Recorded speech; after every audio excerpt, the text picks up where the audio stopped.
Hey y'all, quick fast with no fluff. Uh, One of my folks sent me how you do a text with your phone.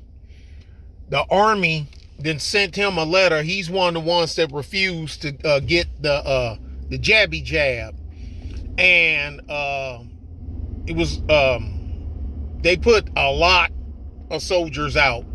I can't speak for the Air Force, Navy, and Marines, but I know they got their fair share too. The last number I heard, it was like 8,000. But y'all know how that. I know how that go. Being a former soldier, I know how numbers are played in the Army. I was in there long enough to know. And anyway, sent a letter. And about basically they admitting that they screwed up, because remember, if you wouldn't take the jab, they put you out. Okay, now they upside down. Recruitment numbers is down, shortage is down, the gene pool is down, recruiting is down. Just like I say, they when or you see they done switch from them woke recruitment campaign and going back to a regular campaign. Look, I've said it before. Y'all know I've made videos talking about the military. Normally for every combat troop, the way it was, you had about 8 to 10 support troops for every one combat troop. And I've also stated, now granted, we can't do our job without them. Somebody gotta handle the logistics, bring us the ammunition, medical when we get hurt or sick or wounded, the food, bring us fuel, transportation, fly us around, helicopter, you know what I'm saying? Fly our howitzers and our track vehicles and everything, or transport them, or the helicopters, they carry our cannons and drop them into place and whatnot. Somebody got to do all this stuff. I get it. But at the end of the day, we're the tip of the spear. We're the ones that's going out to kick in the cut fence, kick in doors, and push in your SHIT. That's what we do, okay? So that's a whole different kind of dude. Like I said, I'm not knocking admin people, but you can't expect an admin person to do a 11 Mike's job, to do a 11 Bravo's job, to do a 13 Bravo's job, to do a 18 Delta's job. You can't. Okay? It's a whole different ball game. Whole different ball game. Okay? So now y'all done sent out letters, and basically it's a mea culpa type of letter. My bad. You can we gonna, if you want us to, we'll switch you from general discharge to honorable discharge, because we done reversed the COVID policy, the COOF policy. And then in this right after that, they got another letter saying, if you want to come back, you know what I'm saying, go back up, you're already trained, you already got your MOS, they even letting them keep their same rank. He said they ain't dropping them, you ain't dropping a stripe. That's the way it used to be, but that's if you got out on your own and came back in, depending on how long you was out, how much stripes you would lose. But he said, they saying you ain't losing no stripes, you're not losing any, you will not lose any stripes. You will retain your rank that you were discharged under, and you can go right back. And I asked him, I said, well, how many then went back? I said, what, 8,000 and some odd letters? He said, well, I don't know if they send a letter to all 8,000 and some, but okay. I said, okay, whatever. 1,900. Okay, whatever. I said, how many you know of that's then went back? That's then even considered that went back? He said 14. Okay. I said, are you going back? He said, no. I said, you're not? No. I said, he said, man, I'll think about it, but right now, I'm saying no. I said, okay. He like, man, I see what you was talking about. Now, you didn't have, see, because I ain't have to deal with the cool stuff. Y'all know I've been out for a minute. And he says, I see what you're talking about. This crap here. He said, man, so basically, being that we didn't go along with the BS and the lie, that makes us, that puts us on the shelf. But now now they didn't realize they done effed up, and the coof ain't what they said it to be. Now they want us to come back. He said, I ain't having it. And he's really did, and then he said, man, I can't believe they done this to you. I said, man, look, he was a corporal, okay? So he a hard stripe. He a E4, but he a hard stripe. He in a leadership position. That's one joke we always said, man, two of the most dangerous things is a lieutenant with a compass and a corporal with a clipboard. And if you was in the military, if you was in the Army, you understand what you understand what that means. You probably laughing right now, but the civilian probably like, corporal with a clipboard, lieutenant with a compass. It's all right. It's all right. Cause he like, man, look, I ain't doing it. He said, man, I'm doing all this and E5 board and getting ready to do this and da. And he was in air assault school. Air assault school when and he's talking about they all masked up in school when these men, and he was telling me, man, they get on the damn they get in the bird, get it off the ground and shit, and the JM that would ask him, which one of y'all want to still wear that shit? He told me this, and they said none. He said, if you want to wear it, you can wear it. You want to take it off, take it off. He said all of them took it off. He said, but before we get back to rally, y'all need, because y'all know the master sergeant over there, and we ain't got time for this. They don't even believe it, but you just following orders. I get it. To a certain degree, I get it. But, I mean, you ain't going to, but me, he asked me, what would I do? I said, well, probably, I said, it would depend. I said, if I'm an E7 and I had like 2 years left or 3 years left, I said I would go back to do so I can get all my bennies. I said, but I'm only 2.5, 3 years in, and I got something else and I'm gainfully employed. And y'all know I love my damn Army. I love my military forces, but I'm conflicted on this one. And it's pulling at me from the inside. One side of me saying, man, we need soldiers. Somebody gotta troop the line. Somebody gotta carry the rifle and troop the line. The world is watching. The streets is watching. But there's the other side of me say, well, shoot, the people that pushed the button on this, they knew the world is watching. They know the streets is watching. They know they should know what's better for the greater good, that you need a strong standing military. All your financial power don't mean crap. You can have all the gold, all the oil, all the money in the world and lose your military.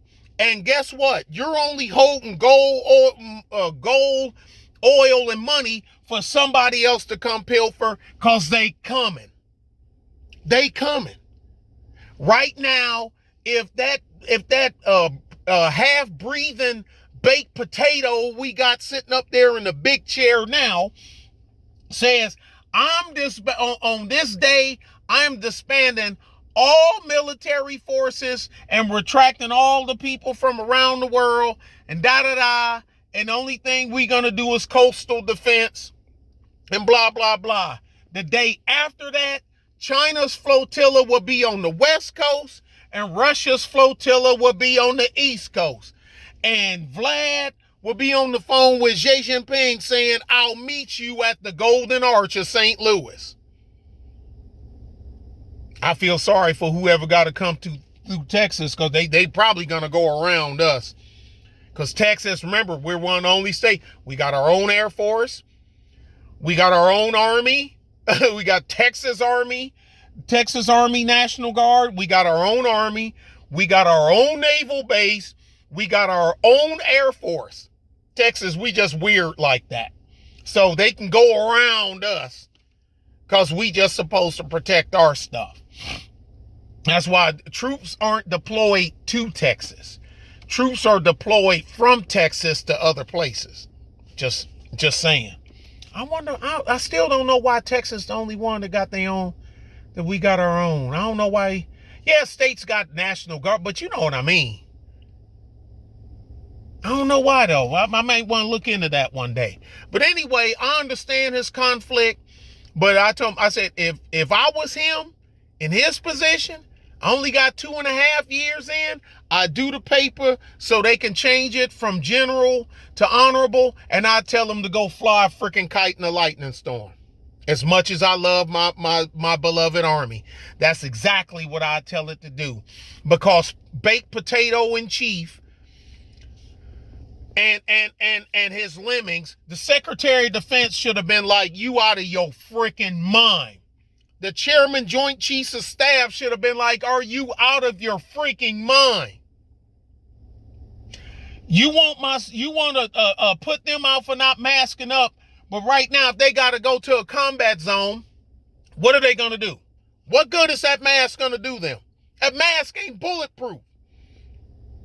That mask ain't bulletproof. Ain't nobody going to be in no combat zone. Pow, pow, pow, pow. Pew, pew, pew. Pow, pow, pow. Riding in M1 Abrams, or they in the Paladin howitzers and whatnot, wearing no goddamn mask. Ain't gonna be no 11 Bravos out here trenching, setting up mortar, getting mortar emplacements and whatnot. Where are you nuts? Are you freaking nuts? Y'all know it's bull crap. They know it's bull crap. But since you're not willing to play along with my bull crap, I'm sending you home with a general discharge. Do the paperwork. They said if you request it, they'll change it from a general to an honorable. Said send the paperwork and tell them to fly a kite. That other paper, he told me the form number 15-1 or something like that. I said, man, I'd shred it up and throw it in the trash.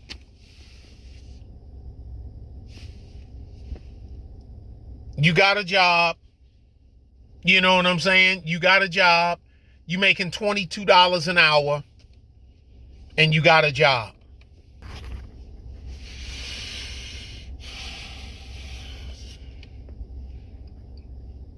I wouldn't go. I'd do the paperwork. Fill it out. Get my honorable. Forget it. Like I said, because dude, you were just about ready to hit 3 years in, so you on the baby end. Like I told him, I said, but if you're 3 years in, if you was 3 years from being out, I would be singing a totally different tune. Would it change my thought process on how it worked? No. Will I still be upset? Yup. I would be one of them, we call them roadies. Retired on active duty. I would be a roadie. And I feel kind of strange saying that, because I remember I used to, short timers, roadies, I used to give them hell. I had a master sergeant that I was giving hell. They put him out we were the range NCOs on my last, when I was looking at the exit door, we were range NCOs. We ran the firing ranges for Fort Carson. And but now the military folks know there ain't no one range. No, you got ranges. Because you got machine gun range, you got pistol range, you got rifle range, Hell, the gun, you got the gunnery range for the artillery, gunnery range for the infantry, gunnery range for the armor. You know, everybody, you know, they got their ranges. And he was a master sergeant. He was a short timer, and he wouldn't do nothing. I used to be like, man, why you even here? Now, of course, we never said nothing in front of the EMs, because all of us, it's just all the lowest man was the E6. We ain't even have no E5s on our range NCO deal, that's the first duty station I ever was at. Well, we didn't even have no sergeants. Everybody was E6 and up. We had one E6, a crap ton of E7s, and 2 master sergeants. And one of the master sergeants, he was on the arm. He do the when the Bradleys and the M1 Abrams. He was the tank gunnery over there on tank gunnery, and he would do machine gun. Like if there wasn't none of the tanks or mech infantry coming out, he would come to the machine gun range side. But mainly I done machine gun. I do machine gun range, pistol range, rifle range. Every now and again, I'd have to do my own. I love when I to go to the artillery range, because that's what I am. I'm an artilleryman. But you have so many, a lot of time, you know, just so many, because every soldier got to go to the rifle range. Every soldier don't have to go to the pistol range. You know, the MPs come because but the MP companies, we get them through like that. Bam. Get them certified, qualified, and whatnot. And y'all be surprised how many MPs can't shoot worth a damn. I'm like, you can't shoot no better than this? Damn, you need some range time. Y'all need range time. Y'all are horrible. The criminals will love y'all, because they ain't gonna get. What are y'all stormtroopers? Pew, pew, pew, pew, pew, pew. Ain't hit nothing. I still remember that. Why do I still remember that? Anyway, yeah,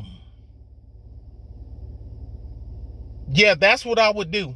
If I was on the short end, I'd probably, like I say, now this master sergeant I'm talking about, they ain't apply to him. Wasn't nobody getting put out like this, that, and other, da. He was just dogging it.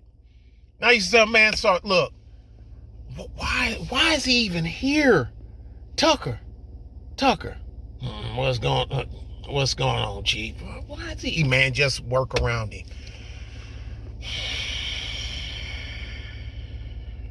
I'd leave him in the tower. We'd leave him in the tower. Well, I go, that's all right. You can just run the tower, because you got the loudspeaker, you know. Firing lines, take all the orders, you know, from this, that, and other range NCOs. You have from lanes 1 to 15. You have Sergeant Taylor, Ray, and they, you know, Sergeant Prilsky, Sergeant Benavides, and then 16 to 30, Sergeant Prilsky. He raised his 31 to 45, Sergeant Benavides. Hey, Bato, and hey, do some stupid stuff. And he was real good. And then I can't remember that other guy on the end, but he was pretty cool. I can't remember him. He made Master Sergeant right before I left. Sure did. And he went back to Fort Hood too. But anyway, and that's it. Just leave your ass up there in the tower. You just talk, do the fine. We'll stay down here. Useless. But anyway, now, if that was me, man, look here. I'd ride it out, do my last 3 and walk. After being put, you know, like this crap that they done right here. But him, I said, man, I'm with you, whatever you do. I'm kind of torn, but you saying you ain't going, I got your back. And I don't think nothing less of you. I don't. Love you to death, kinfolk. Love you to death. This is crazy, y'all. Y'all be good and be safe. Bye.